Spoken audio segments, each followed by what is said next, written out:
Hello, my name is Naresh, and in today's session we are going to learn about the basics of object-oriented programming. So this is the agenda for our basics of object-oriented programming. So basically in object-oriented programming, as the name itself suggests, this is the programming model where this language programming is all around the objects. So we are going to see what actually is this object, what is object, and after that we will see what actually is object-oriented programming and why actually we go for object-oriented programming. So we have some traditional languages we have been using like C, but after C we are going for some object-oriented programming. So we are going to see why actually there is a need for going for object-oriented programming, and after that we are going to see why we have chosen OOP for hardware verification language. So in today's industry we use System-Verilog as a hardware verification language. I mean, that is the most popular language. So we will see why OOP helps us in doing the hardware verification.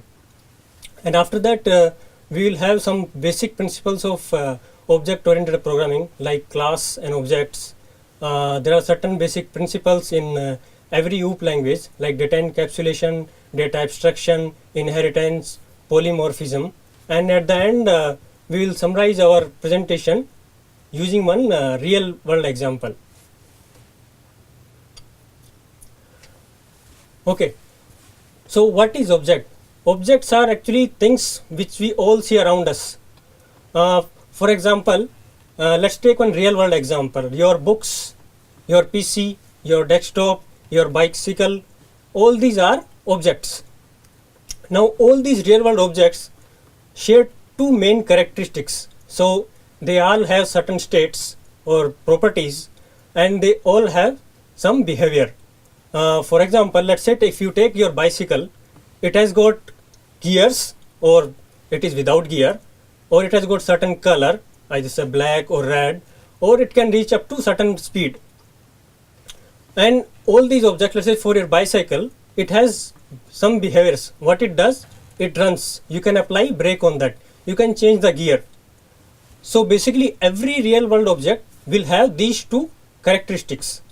Now what we do in the software world, we try to model these real world objects by maintaining the property of these objects and variables, we say data, and the behavior of these objects we put into methods. I mean, in the functions or task form, we put the behavior of object. Okay, so let's see what is OOP. So if you go by the definition of OOP, OOP is a programming model where data and the methods which use that data are grouped into a single entity we called as object. So OOP is nothing but a approach to model real world entities. We try to model all these real world entities using our OOP concepts in programming model. So if we see our traditional programming, so that looks like something like this. So in our procedural program, so we have data declaration, and after that we have certain number of functions. But in OOP, what we do, in OOP we club this data in function into a single entity. We call it as object.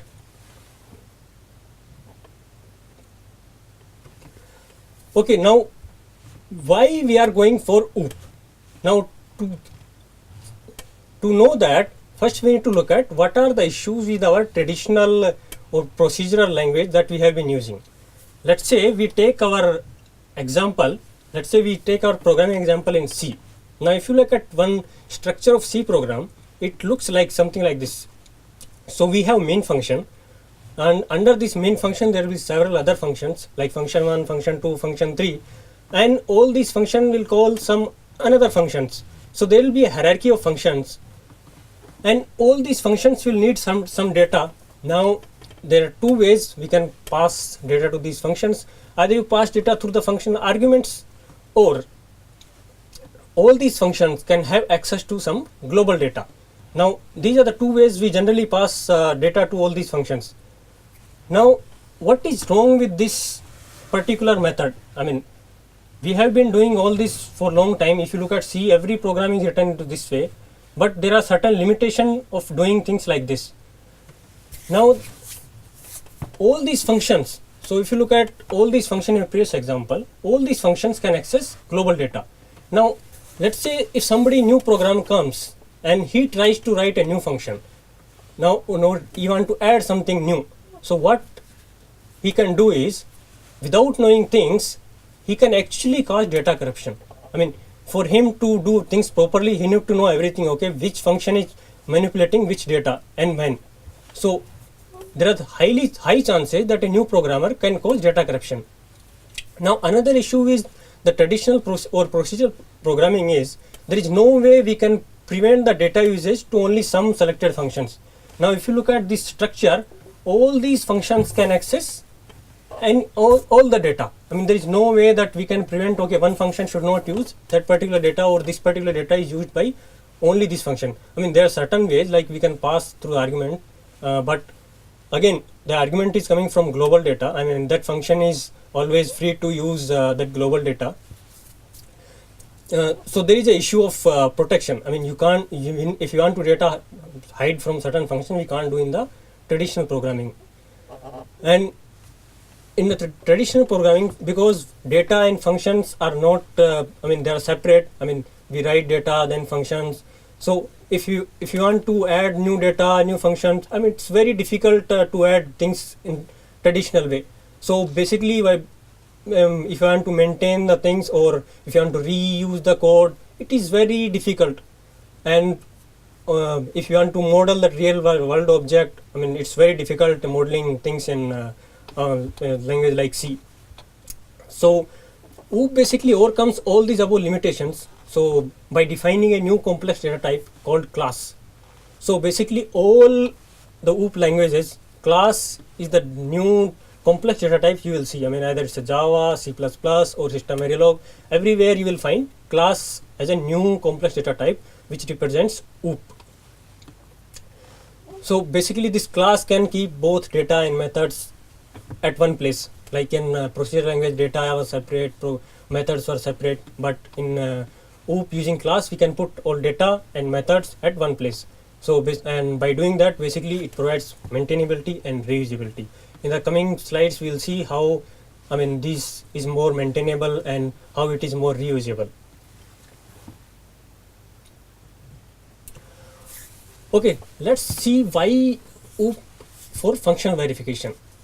Now in the functional verification we have test cases, we create test cases, we have test benches, we start with our smaller unit and we grow as our SOC grows. I mean, as hierarchy goes up, I mean, our design becomes more complex and our test benches become more complex.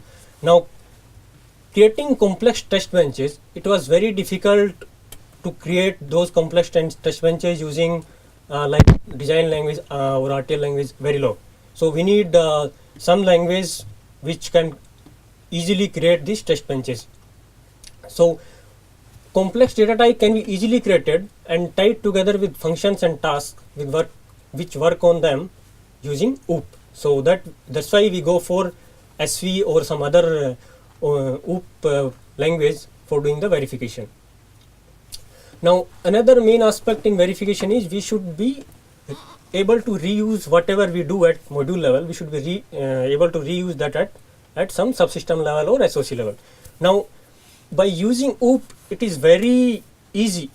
So OOP helps in decoupling the test bench from design. That's one aspect. And again, if you want to go from module to or submodule to module level or module to subsystem level, OOP really helps in that. So you can create one environment at module level and you can easily reuse at subsystem level or SOC level. So we can have some mechanism using these OOP languages which really helps us in doing that. And so as a verification engineer, my life is really easy if I am able to do that, and I'll be a very happy person. And by doing all these things, it increases the productivity. That's the main aim. So basically, as in the verification or in a design cycle, verification is really time consuming thing. So if you look at more than 70% of the time is spent in the verification. So if I want to reduce my time or I want to increase my productivity, I should be able to reuse the things, and I should be able to increase my productivity. So using OOP, actually what we can do is uh, whatever is coming in and out of my design, in place of worrying about what I am driving at my wire level, I club all these things into transactions. So basically whatever is coming I put into something called transactions, and what is coming out of the design again I put into the transaction, and I basically deal with that. So basically that is another way of things to do, and that again helps the verification engineer and increases the productivity. Okay, so let's discuss some of the basic principles of OOP. So there is a class, as we have seen, and then we have object, then we have encapsulation, abstraction, inheritance, polymorphism. So these are certain basic principles of object-oriented programming that you will find in every OOP language, like it's a Java or C++ or SV. But we are going to discuss all these principles or features with respect to system verilog, because our focus will be mostly towards hardware verification side, and for hardware verification we use SV. So in the next coming slides we are going to discuss these features with respect to system verilog. Okay, so if you look at the definition of class, so what is actually a class? So if you look at in the system verilog actually defines class as a keyword. It's a construct in system verilog which we use to create the definition of an object. So if you want to define an object, how you define that into system verilog? So class is the way which helps us in defining the object. Now class defines or describes all the properties, behaviors and identities of the object present into class. Okay, so let's see one SV code. I mean, don't worry about syntax and all if you don't know the SV right now. So class, as I explained, class is a keyword in SV where we can using that we can define an object. So let's say I have one object student. Okay, now as a student, what all attributes or properties I have? So student has got name, he has got ID, and he has discipline, and of course he has his CGPA. So all these things are properties or attributes of student. Now under student we can have some functions or methods. Let's say you ask some student what is his ID. I mean, student should be able to tell what is his ID. So let's say we have one function, say print student ID. So in that case it will say ID of student is this, name is this. So student should be able to tell. So we have one object called student. We define that object student using in SV. So we have state variables and we have functions.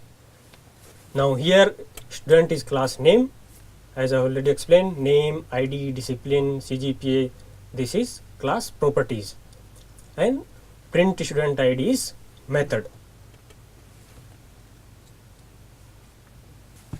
Now to create an object from class, a new function is used. So in every OOP language we have something called new. New is called constructor. Now you can think of new as a factory. Let's say you have one automotive design and there is a factory, you give that automotive design to factory, and one automotive, let's say bicycle or your bike, comes out of that factory. So similar way, when you define certain class is nothing but one design, or it's a blueprint. You give that to something factory, and that new function creates actual object into memory. Now let's take one example of a different object, college. Now college again has got certain properties, like it has got name, and under college we have another object we have declared as student A. Now here A is called handle or handler, sometimes we call it. In every language we call it handle.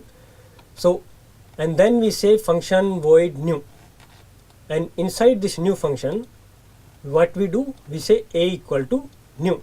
So as soon as you do A equal to new, an actual object, I mean memory is being allocated for this particular object student, and A is the pointer which points to object student.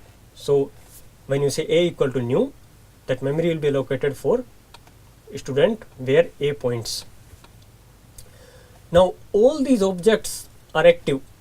Like when I say active, they do certain things. So, and this object is responsible for its own data, but it can expose the data to others, or it can decide whether I want to expose the data to others or not.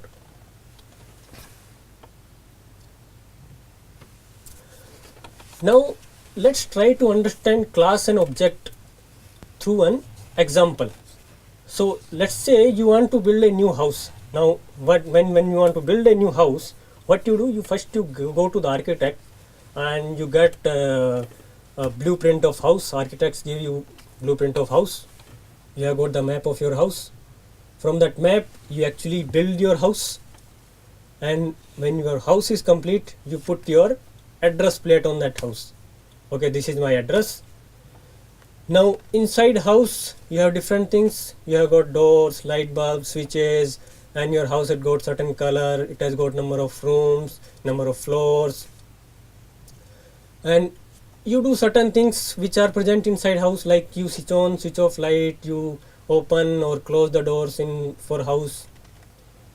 Now if you compare this object attributes or methods in the object-oriented programming model, so blueprint of house is nothing but a class, and when you build house, a complete house, this is actual object. And when you say address of house, so that is represented by handle.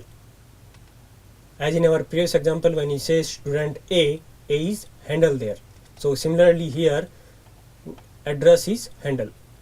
Now inside house we have different things, door, light bulb, switches. These are nothing but state or properties of object. Now you do something with these properties which are called behavior or methods of object. Now let's move on to the next important principle of object-oriented programming, which is called encapsulation. Now encapsulation is a process by which we wrap data and methods into a single entity unit called class, as you already seen. So if you can say, okay, class is already there where we have data and we have methods, so class is nothing but encapsulation. But if you just declare a class with data and methods, I mean somebody can still access those data through the class. So we need some way where we can decide whether I want to allow this particular data to be visible outside or not. So encapsulation is nothing but you just create a capsule around your data and methods. So if you treat class as a capsule, inside that which you have variables and methods. So if you look at capsule part, some part is not visible, some part is visible, where you can see, okay, these things I can see, these things I can't see. So basically through encapsulation, data may not be accessible to the outside of the class, and only the methods which are inside the class can access those. So a class can decide which of its member or data or methods can be accessed by outside code. So if you look at another representation of encapsulation, so inside class I have certain private instances, variables or methods, and then we have some public things, we have public variables or public methods, and all these public variables and public methods outside code can access. So these particular variables and methods, so here we have whatever region is inside this white region, this outside code can easily access, and whatever we have here, this private instance and variable, this is only for this particular class. Whatever is present in this class, those things will access this area, and this area can be accessed outside.